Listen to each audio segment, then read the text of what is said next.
প্রয়োজনে young generation একটা group করতে হবে, 2-4টা ফেক আইডি দিয়ে এলাকার বড় বড় সকল নেতাদের মুখোশ উন্মোচন করতে হবে।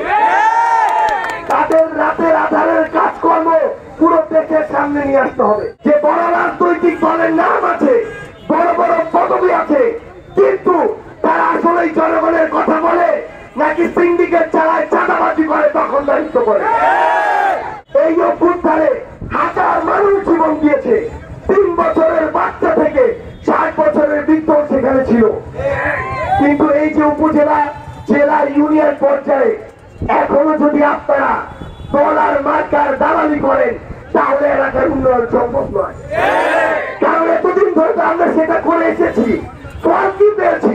নির্বাচনের সময় আসে 1 মাসের দায় দরদের রাজনীতি দেখায়, পরের 4 বছর 11 মাসের খবর নেই। এই রাজনীতি আমরা আগামী বাংলাদেশে আর দেখতে চাই না।